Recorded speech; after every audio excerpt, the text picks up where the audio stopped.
आज हम उन 10 बड़े नामों की बात करेंगे जिनका करियर कांग्रेस में राहुल गांधी की वजह से या तो खत्म हो गया या उन्हें अपनी बर्बादी बचाने के लिए पार्टी छोड़नी पड़ी।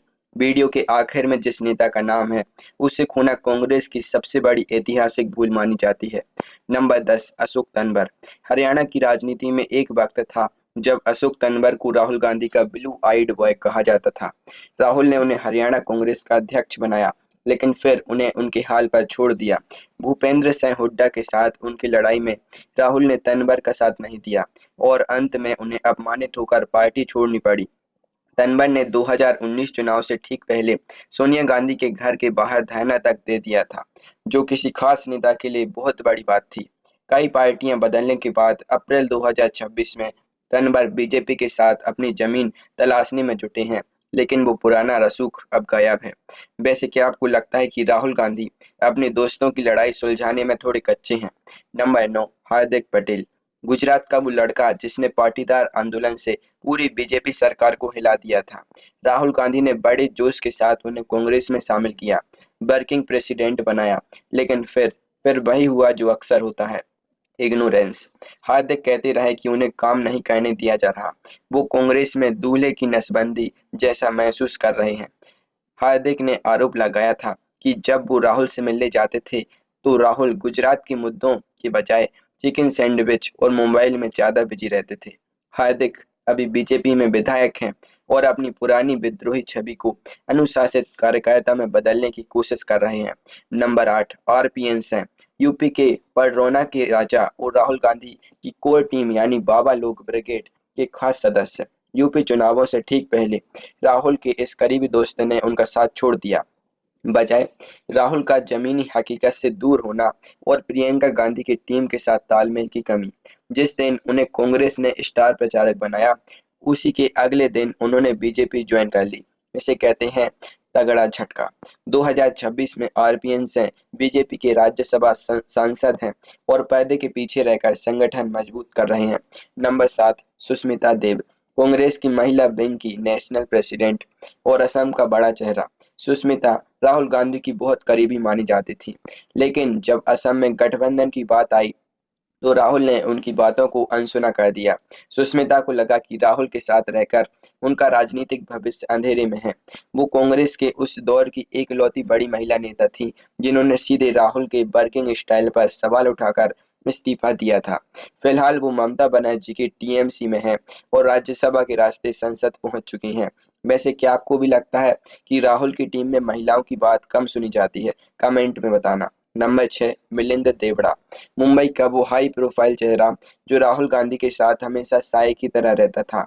मिलिंद को लगा था कि राहुल के नेतृत्व में नई पीढ़ी को मौका मिलेगा, लेकिन मुंबई कांग्रेस की गुटबाजी ने उनका दम घोंट दिया। राहुल ने अपने दोस्त को बचाने के लिए कोई ठोस कदम नहीं उठाया। मिलिंद देवड़ा के परिवार का कांग्रेस से 55 साल पुराना रिश्ता था, जिसे राहुल की चुप्पी ने एक झटके में तोड़ दिया। मिलिंद अब एकनाथ शिंदे वाली शिवसेना में है और राज्यसभा सांसद के तौर पर महाराष्ट्र की राजनीति में एक्टिव है। नंबर 5, जितेंद्र प्रसाद। यूपी में कांग्रेस का ब्राह्मण चेहरा और राहुल गांधी के बचपन के दोस्त। जितेन को लगा कि राहुल के पास यूपी के लिए कोई वजह नहीं है। सालों तक साइडलाइन रहने के बाद जितेन ने समझ लिया कि यहाँ बर्बादी पक्की है। जितेन उन G23 ग्रुप का हिस्सा थे जिसने कांग्रेस में सुधार के लिए चिट्ठी लिखी थी, जिसके बाद राहुल और उनके बीच दूरियां बढ़ गईं। जितेन प्रसाद यूपी सरकार में कद्दावर मंत्री रह चुके हैं और वर्तमान में बीजेपी के सांसद के रूप में दिल्ली की राजनीति में चमक रहे हैं। भाई, राजनीति में दोस्ती अपनी जगह है और कुर्सी अपनी जगह, क्यों? सही कहा ना। नंबर 4, गुलाम नबी आज़ाद। ये वो नाम है जिसने कांग्रेस को खून पसीने से सींचा था, लेकिन राहुल गांधी की नई कांग्रेस में आज़ाद जैसे अनुभवी नेताओं की जगह रबर स्टैंप को दी जाने लगी। राहुल के बर्ताव से दुखी होकर उन्होंने 5 पन्नों का जो इस्तीफा लिखा, वो आज भी कांग्रेस के घावों पर नमक छिड़कता है। आज़ाद ने साफ कहा था कि राहुल गांधी के इर्द गिर्द चाटुकारों की टोली है जो जमीनी नेताओं को उन तक पहुंचने ही नहीं देती। 2026 में आज़ाद अपनी पार्टी डेमोक्रेटिक प्रोग्रेसिव आज़ाद पार्टी चला रहे हैं। हालांकि जम्मू कश्मीर के बाहर उनका प्रभाव कम हो गया है। नंबर 3, कैप्टन अमरिंदर सिंह, पंजाब के महाराजा जिन्होंने कांग्रेस को अपने दम पर जीत दिलाई थी। राहुल गांधी ने नवजोत सिंह सिद्धू पर भरोसा करके कैप्टन को जिस तरह बेइज्जत करके निकाला, उसने पंजाब में कांग्रेस की लुटिया ही डुबो दी। राहुल का ये फैसला कांग्रेस के लिए पॉलिटिकल सुसाइड साबित हुआ। कैप्टन ने कहा था कि राहुल अभी बच्चे हैं और उन्हें राजनीति की समझ नहीं है। कैप्टन अब बीजेपी की नेशनल एग्जीक्यूटिव में मेंबर हैं और उनकी पूरी फैमिली बीजेपी के झंडे तले राजनीति कर रही है। सोचिए, जो नेता जीत की गारंटी था, उसे ही घर बैठा दिया। इसे ही कहते हैं अपनी कुल्हाड़ी पर पैर मारना। नंबर 2, ज्योतिरादित्य सिंधिया, मध्य प्रदेश में कांग्रेस की सरकार बनाने वाले असली हीरो, राहुल गांधी के सबसे करीबी मित्र।